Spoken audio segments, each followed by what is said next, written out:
Sex and happiness both enrich our lives, yet it's surprising how few people can honestly say that they enjoy regular and fulfilling sex or describe themselves and their lives as happy. Host Laurie Handlers helps you to experience real intimacy and happiness. You'll laugh a little, learn a little, and we hope put a smile on your face and a smile in your life. Now here's Laurie. Hi everybody, this is Laurie Handlers and you're listening to another episode of Sex and Happiness, a show about your sex and your happiness. And today I'm very excited to have a guest who was on my show, I don't know how long ago, not terribly long ago, within the last year. I'll tell you who he is. This is going to be part two, like what's happened since I interviewed him last. So without further ado, I'll just tell you who he is. Matthew Solomon is a coach. He's a coach for the modern soul, a love and intimacy coach specializing in relationships and communication. He's also the author of the Amazon #1 best-selling new release, Man School, Relating with Women in the Me Too Era. And he writes a weekly column, Too Sensitive, for the Good Men Project. So I had Matthew on the show when the Man School book just came out.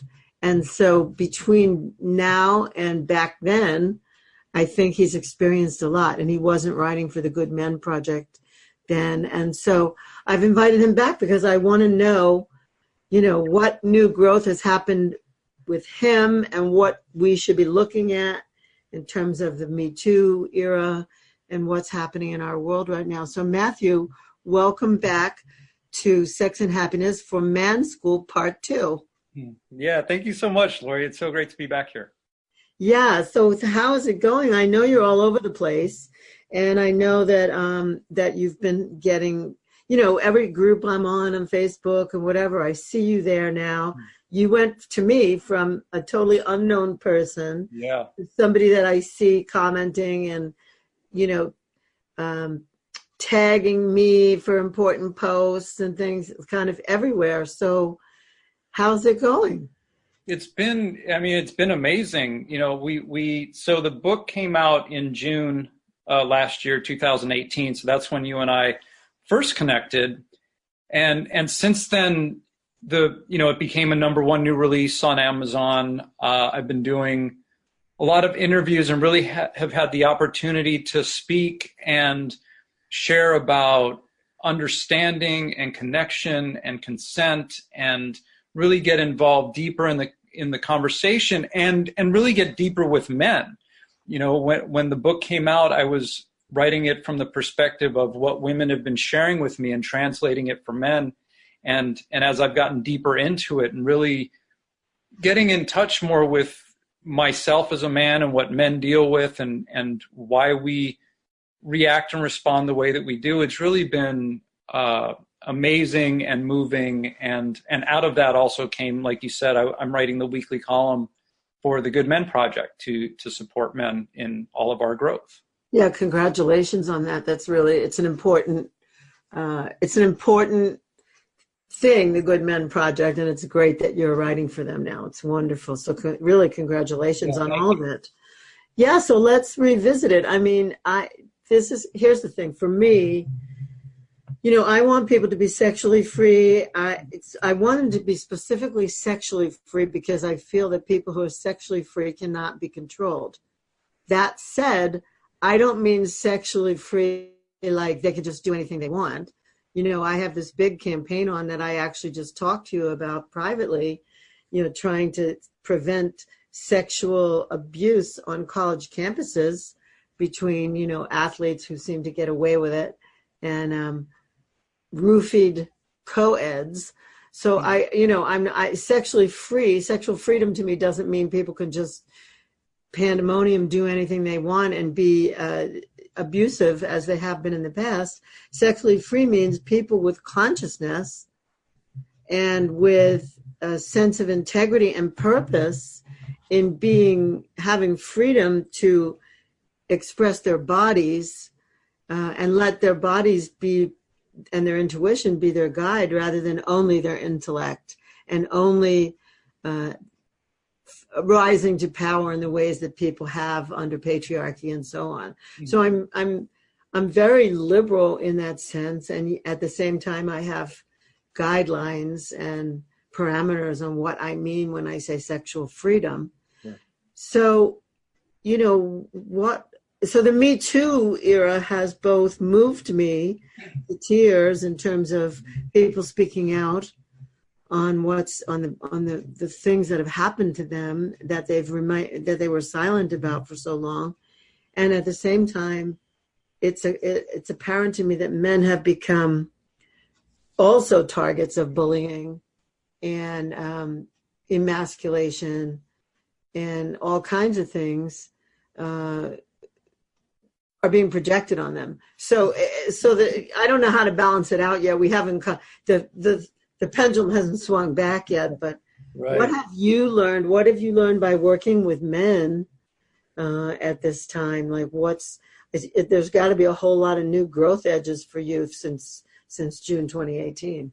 Yeah. And you're so right about the pendulum, because it's such a part of us as humans that whenever there's a movement or a group or something that emerges in response to something, at some point the opposite shows up, and then it becomes, like whatever the context is, we end up getting into battles with each other and arguing for positions and points of view. And so really, where I come from and what I've seen that works is the more that we turn towards each other and really seek to understand each other, the better off we are. And one of the amazing things that I've seen is, at the beginning of the online Me Too movement, men were on the defensive and, would push back and all of that. And I would see the majority of women at that time,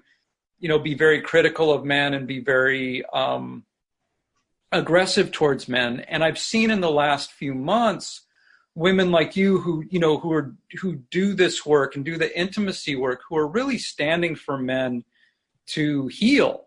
And one of the things that I've gotten really clear on in the last 6, 7, 8 months is how wounded we as men are, and how much shame and guilt we carry around, and how much expectation there is for us to know what to do, not just in the bedroom, but also, in terms of having a life purpose and all of that. And so there's a lot of pressure on us with no education.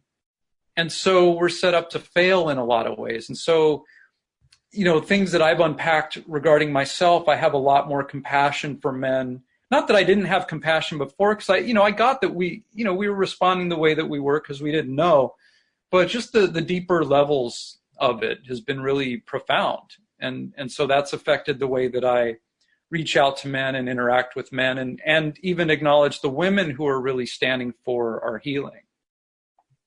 That's so good. When when you said it, I wanted to say, yeah, I stand for everybody's healing.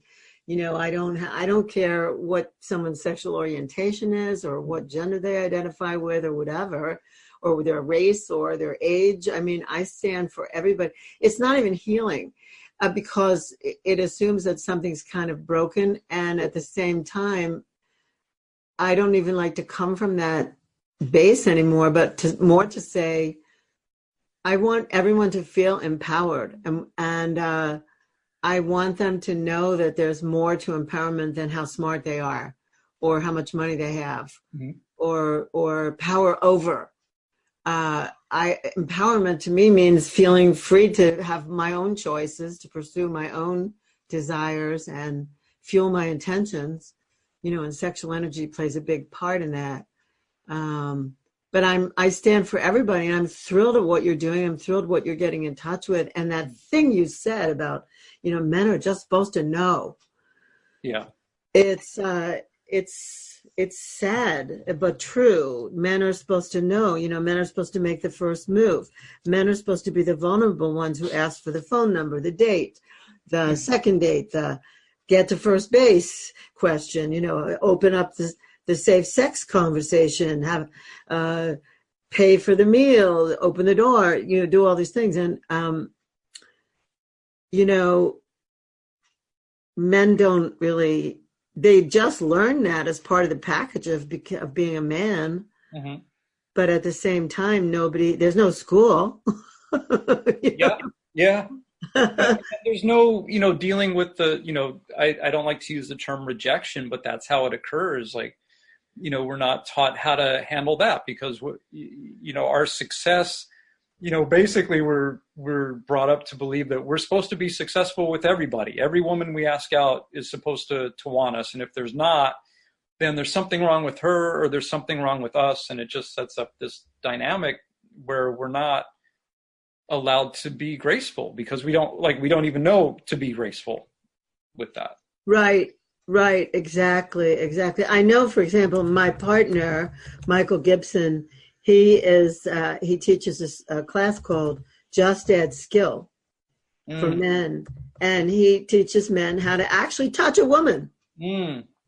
And, how would he know how would they know to touch a woman? How would they even figure that out? Because they don't know, they just had to, and a lot of men, in making love, we'll talk about the other stuff too, the behaviors and the politics and everything. But I'm just saying, he says to me, he learned one trick that worked with a couple of women and he became like a one-trick pony, and he became pretty good at pickup. And then he would get a woman home, and then he said some women said to him, okay, that's all right, never mind, and got up and left and said, he had no skill. And he's teaching these classes now to a lot of men who the same thing, it's so, it has so much anxiety. Yeah. It's really interesting. My skill initially came about accidentally, and I'll explain.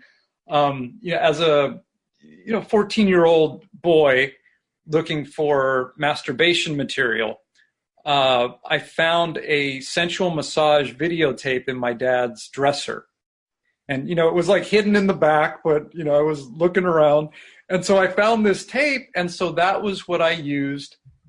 As because it was naked women, but right. What I was seeing was how to give a sensual massage and how to touch a woman and how to, even how women can touch men, which I saw that first. And then when I saw like an actual porn, it was so different. And I remember feeling sick the first time I saw porn. And it just seemed so disconnected and weird. And it's like, how am I supposed to do that? And like everybody was so exaggerated. Like the women were exaggerated in their appearance, and so were the men. And it just didn't seem like anything pleasurable, honestly. But then I had the background of the videotape. And so when I didn't start dating until I was in my 20s. But I realized at that point that the way women responded to me was because I had spent so much time watching these sensual massage videos, and then ordering other videos that were along those lines. That's so cool that you stumbled upon that, and it actually gave you some skill. Yeah, because most men, as you know, and probably women these days, especially younger people, are exposed to porn, and so that exaggerated stuff is what they think is real. And so that causes a huge gap between what really is people want to feel like and what people have seen and imagined they're supposed to perform like. Mm-hmm. Exactly. So we're going to take a little break here. When we come back, we're going to talk about, I want to talk about this too sensitive thing. Okay. What you're writing, the article every week, your contribution to the Good Man Project. I want to talk about that and find out what that means, too sensitive, and what you mean by it, and then what's the antidote or whatever. So if you just tuned in, you're listening to Sex and Happiness. I'm Laurie Handlers. I'm interviewing Matthew Solomon, who this is his second appearance on Sex and Happiness, because the first time he was just out of the box, like the book was going on campaign that day or the next day or something, and made it to number one new release. And so he's back now, because after that, something like that happens in your life, a lot happens. So that's what we're talking about today. So stay tuned. We're coming right back. Did you ever stop to think that love is your birthright? That you don't need to earn it or prove it? You just need to live it.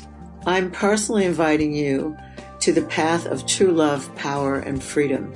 If you're ready to enliven your soul through conscious sexuality and dive deeply into profound ritual that frees your heart, I'm inviting you to join us for the Spiritual Sexual Shamanic Experience. This is better known to most of you as the ISTA Level 1 training. I am regularly leading these courses along with a team of accomplished facilitators all around the world.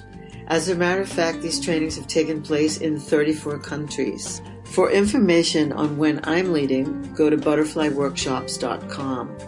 Or for a full schedule, you can go to schooloftemplearts.org.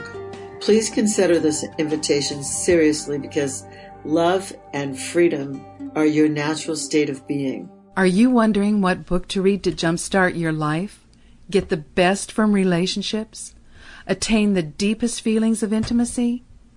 Do you want the best sex along with great happiness? Get your copy of Sex and Happiness, The Tantric Laws of Intimacy by Laurie Handlers right now. You'll learn how to make love in the unknown, take the performance anxiety and reaching a goal out of sex. You'll learn subtle ways of communication and really important practices to empower you when dealing with an intimate partner. You'll let go of blame and struggle. Doesn't this sound great? Sex and Happiness puts the innocence back into sex and gives Tantra the respect it deserves. Take charge of your life, physically, emotionally, and spiritually with Sex and Happiness by Laurie Handlers, only $19.99 paperback and $14.99 ebook. Order your copy today by going to butterflyworkshops.com. That's butterflyworkshops.com for your copy of Sex and Happiness. My question for people right now is, if you're a woman who could use a little zest and zing in your arousal response, or maybe you know women or a woman who could use this, because many women say that their feelings of desire, arousal, and sexual satisfaction don't happen as naturally or as often as they'd like. So I want to tell you about Zestra, because Zestra was developed to meet this much-needed option for women. Zestra's safe and a patented blend of botanical oils and extracts, and it's created to help women have increased sexual sensations. Zestra comes in convenient single-dose personal packets. Each packet keeps the essential arousal oils and extracts free, fresh, and safe from light. And with application of Zestra, it starts to work within 3 to 5 minutes. And at about 10 minutes, there's something called the Zestra Rush. And that can last up to about 45 minutes. The great news is that Zestra can be used as frequently as you like during each sexual experience. Now, I'm somebody who believes that all women deserve sexual satisfaction.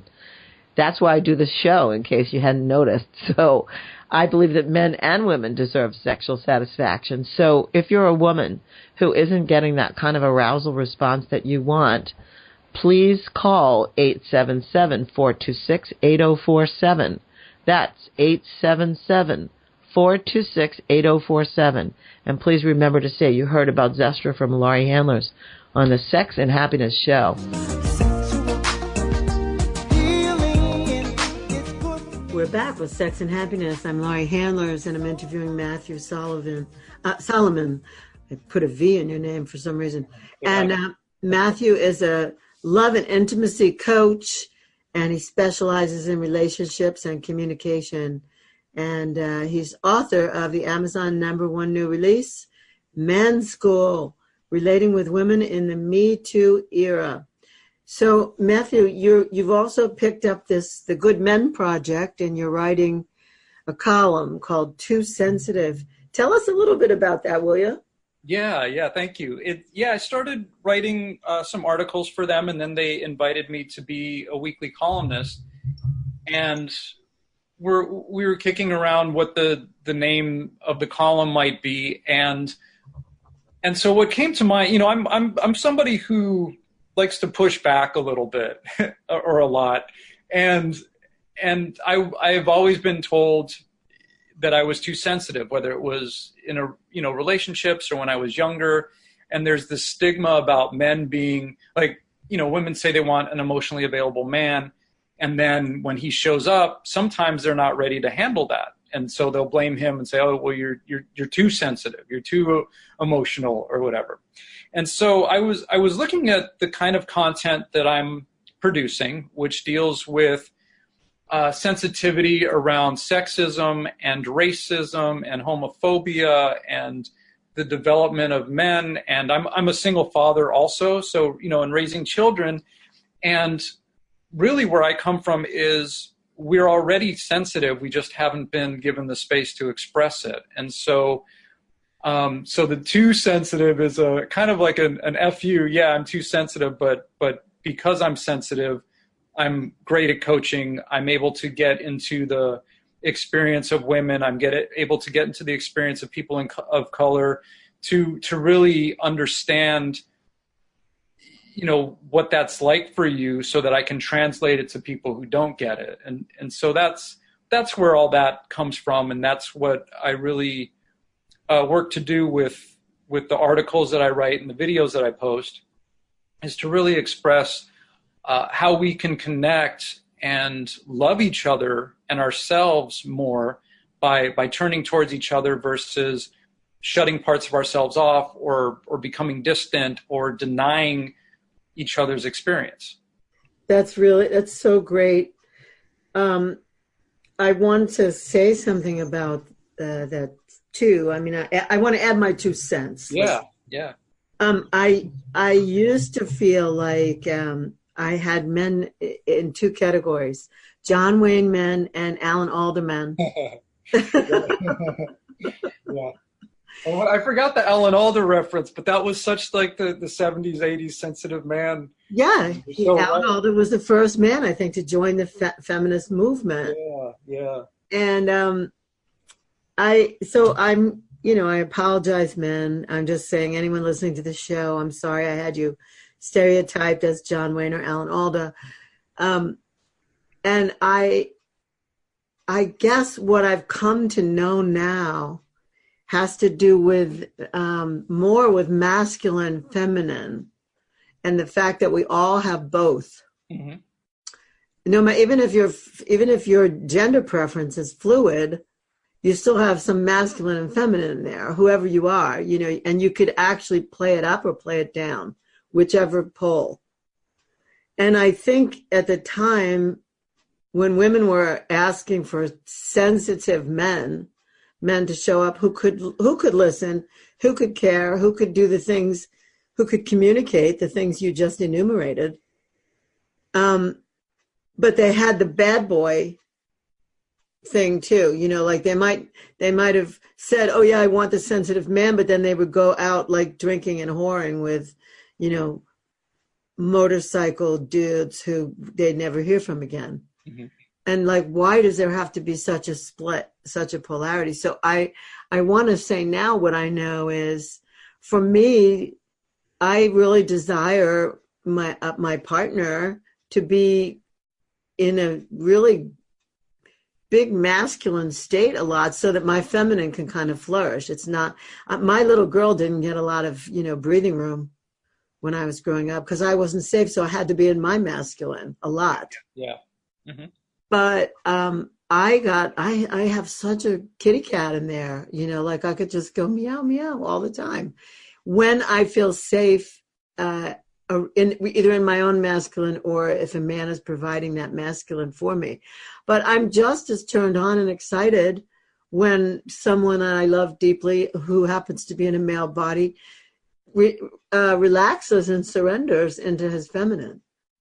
Yeah. And I feel like that's a whole set of skills that can be brought out and learned because it is inside all of us. Mm-hmm. And so I don't make any distinction anymore, like somebody's to this or to that or whatever. And that too sensitive thing, I'm glad you're saying that. I'm glad you're writing about that as a bit of sarcasm and saying, no, sensitivity is really important, and men supporting each other, men looking to their bodies to direct some of their feelings, not just the analysis capacity or the logic capacity of the cerebral cortex. Mm-hmm. So I think it's great. And but before I did have a prejudice about Alan Alda men, I have to admit it. So it's like, I was looking a little more for John Wayne's, but I didn't know then what I was looking for. Yeah. It's so great what you said. I coach couples also, and in particular, there's a couple where the man, he's like a manly man, like a big, burly, manly man who's like very successful in business and very, physically active and big, right? Muscular. Mm-hmm.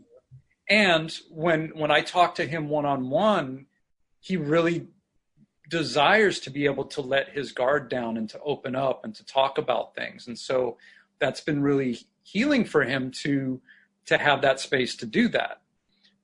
So that's one thing I want to say. The other thing is I agree, with the masculine and feminine labels, that it gets kind of problematic because I being a sensitive man, I'm somebody who, when I was married and in other lifetimes of this lifetime, I was told, I was too in my feminine, or I was a very feminine man.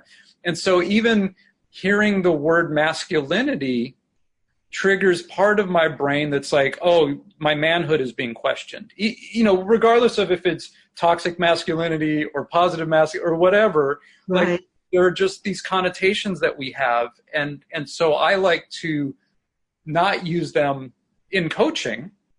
It comes up in interviews, and it comes up when I speak, just because it provides a context, and it is something that's, in our vocabulary. But it is, there is a lot of context and weight that comes with femininity and masculinity and what we make that mean about us. And in a lot of ways, we make ourselves wrong. Yes. Yeah. See, that's the danger. Making ourselves wrong about anything is dangerous. I mean, I don't care what it is. It's like, why are we wrong? Why is anything wrong? I mean, unless we're doing something that really violates another human being, there's nothing wrong. It's just that we have labeled so many things as wrong. Yeah. See, I like to have people play with the polarities, mm-hmm. with their polar opposites, and I like to have people switch them. And I like to, just like Dom and Sub. I mean, I don't think anybody can really be a good Dom unless they've been a sub, unless they've surrendered totally to somebody and know what that feeling is. How could they dominate somebody and know that they're giving them so much pleasure? It's, to me, playing the polarities is fun, but that's play. That's the same thing as children, climbing on a big height, or going on a seesaw, or sliding down a slide, or jumping in the water. To me, it's play. And when the play is over, then I sort of back to neutral, and I can call on any of it. So I wouldn't label it wrong. It's funny, you were called too sensitive, and I was called too angry. And it's only when I stopped making my anger wrong and I embraced it as a gift that was informing me, was I able to let go of my own real deep insecurity. Yeah. So, I don't know how I got that way. I really don't know what happened. I don't know what the trauma was. I still don't know. But I do know that I embraced the anger and it almost dissipated. Yeah. So if you embrace your sensitivity, it dissipates into like another one of your superpowers. Right. And that's what has happened, which is, you're so right. Excuse me. You're so right. It's something that I'm just like, this is what makes me good at what I do. And this is what has me show up for women in a way that they appreciate. And I've been called masculine so much in the last year versus the my previous life that it's like, wow, okay, well, whatever I'm doing is working, and I'm just going to keep doing what I'm doing and growing and changing. But it's really been an interesting journey. Like you said, accepting the anger that you have, accepting the sensitivity that I have has opened me up to just be like, yeah, this is who I am and this is what I do. And it's funny because it freaks people out sometimes when I do go into a more aggressive mode when it's called for. And I trust myself enough to know that I'm choosing to do that when I see it's necessary. Yeah, it's so good. I totally get it. I'm pretty quiet these days, even when I'm co-facilitating with others, I'm usually the quietest member of the 3-person panel because I don't have any axe to grind anymore. I don't have anger running the show. Yeah, so great. So I just be quiet. And it freaks out. It freaks out old friends, people who know me from forever. They just are like, are you on drugs? Yeah. So yeah, it's really interesting. All right. Well, we're going to take another break. When we come back, let's talk about, what's happening in Me Too these days and what are some possible ways to respond, for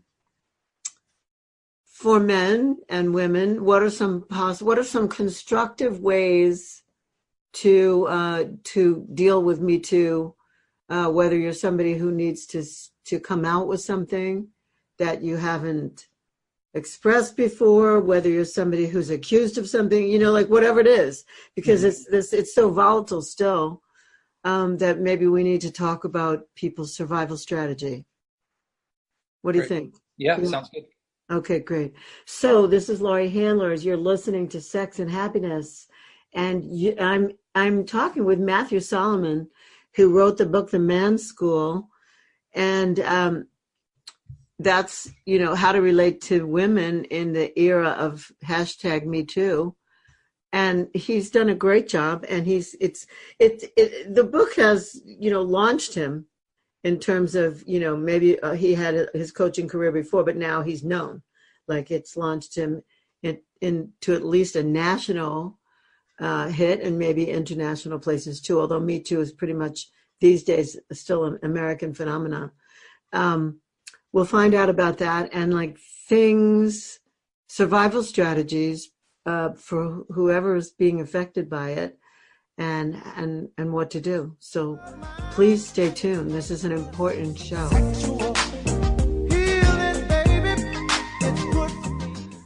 So many times you've heard Laurie talk about emotional release on this show. She says over and over again how important it is for you and your loved ones. Now you can do emotional release in the privacy of your own home. And you can practice Lottie Han too, meditation that prepares you for making love in the unknown. In her CD, Shamanic Release and Lottie Han, she creates a safe and sacred space in which you can do the powerful work Laurie is known for in her Butterfly Workshops courses. Laurie sets you up with the proper positioning and breathing. Then she guides you through each emotional state to the beat of tribal African rhythms. This CD actually provides an easy way to do emotional clearing work on a regular basis. Order your copy of Shamanic Release and Lottie Han today and watch your relationships walk free of emotional baggage. To order your copy, go to butterflyworkshops.com right now. As a sex and happiness coach, I understand that increased sexual participation intensifies sexual responsiveness and desire, as well as overall health and well-being. My experience with the Sybian has personally increased my sexual response, and I can now train women to use this machine to have peak orgasms as often as possible. I strongly believe this will add to their health and well-being whether they have a partner or not. The beauty and the miracle of the human body is that it adapts and changes much more rapidly than people change their beliefs or their opinions. The Sybian can make any woman's body more resilient with each peak orgasm. Sybian is an amazing experience, often described as the Lamborghini of sex toys.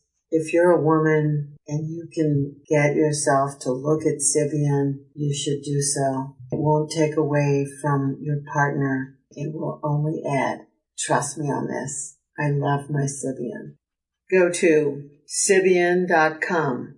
That's SYBIAN.com, or call 1-800-253-6135. That's 800-253-6135. And say Laurie Handlers told you about Sybian. And by the way, if you do have a partner, ask about Venus for Men. That's Venus, Venus, for men. This is Sex and Happiness, third segment, and I'm talking to Matthew Solomon, and we're going to talk a little bit about, what happens with Me Too now. So if you're somebody, so what would you say to people, men or women, that have something they still haven't divulged? They still haven't declared it anywhere. They still haven't told anybody. What would you say about that part? Got a take on that? I do. I don't, my opinion is that it's always good to process through this stuff with a professional. And that's something I know that you do and I do. And when various, the Me Too online movement, there've been some peaks, right? There've been, like, when it first happened, and then when the Kavanaugh hearings happened, and where sensitivity was even more heightened, and people were even more involved, and there's more of a opportunity for people, victims of this, to be triggered. Something that I had done was open myself up and made myself available for people who just wanted to talk and needed support, free of charge. And so I'm always a big proponent of, like, you don't have to share your story publicly, but it's important to share it with somebody who can hold space and really allow you to process through whatever it is you need to process through, so that you can get to your healing. So that's my only, I guess, advice regarding all of this. It doesn't have to be, like I said, a big public thing, but it's important to unpack that and to acknowledge that if there was something that happened to you, that happened, and to really get into how you feel about it and how that's affected your life, and what you can do about it by first acknowledging it. Yeah, I agree with you. I do agree with you. And I mean, we deal with it all. I've been dealing with it for 22 years right. in my Tantra workshops and in ISTA. And then probably before that, I was dealing with it, in just in the women's groups and men's groups that I was leading. So I think I've always been somewhat around it, and being one of the professionals that people spoke to about it. I think it's important. That part's really important, what you said.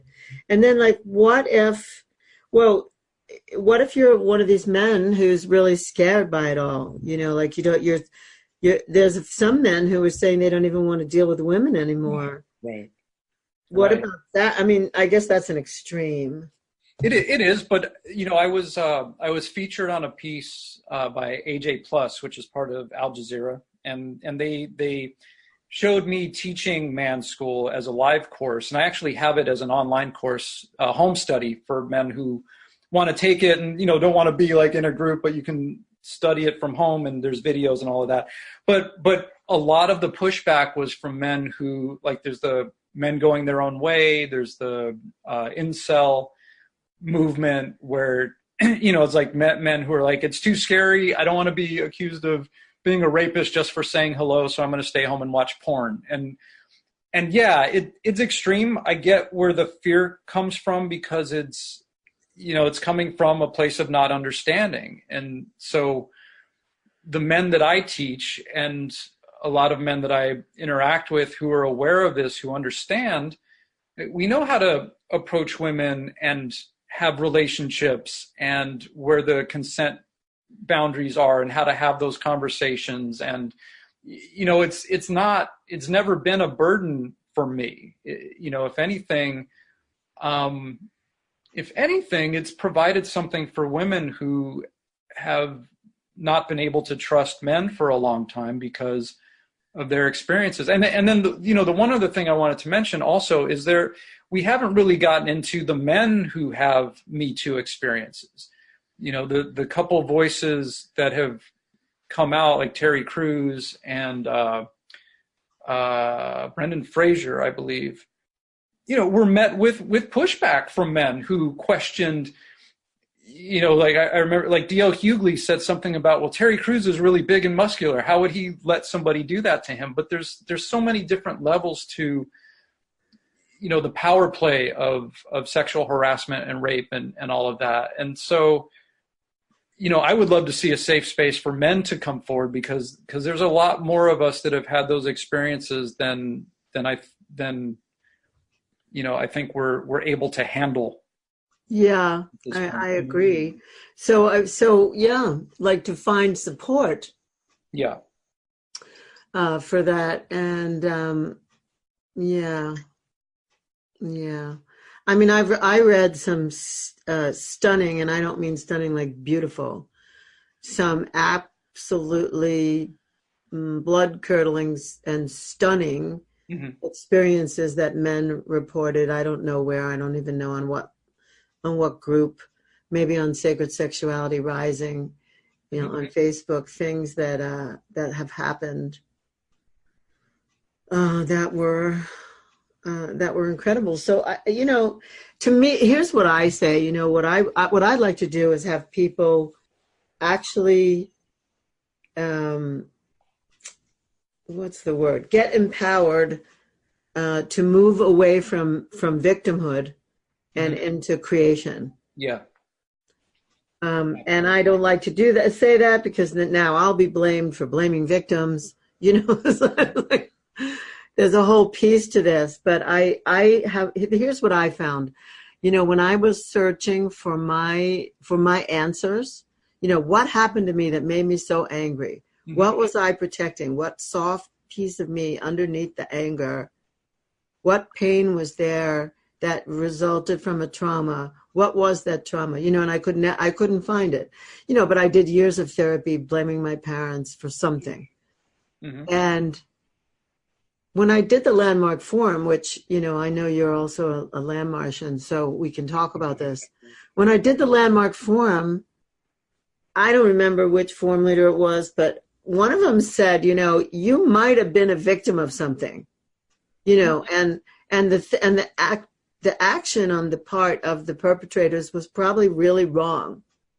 But for you to stay blaming and holding them responsible for the way your life turned out and your choices is keeping you small. And the only powerful way to deal with it is to actually take 100% accountability and responsibility for what happened to you. Yeah. And, I heard those words and it was like, they ricocheted off the walls. Yeah. And I couldn't make the shift the first time I heard it. It's like intellectually I got it, but my body didn't get it yet.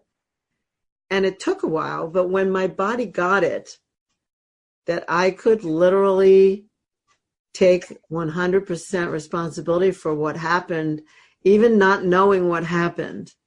And I could choose to empower myself with that and then choose what I got, choose the way my life turned out, choose the way it all was showing up, choose the way, whatever. I got so strong. I got so powerful. I got in front of it instead of chasing from behind it. Yeah. And so to me, like, I still hold that as like the empowerment key, like get in front of it. And don't chase behind it. If however you could possibly do that, no matter who you are, that seems to me to be the way that for empowerment here. Yeah.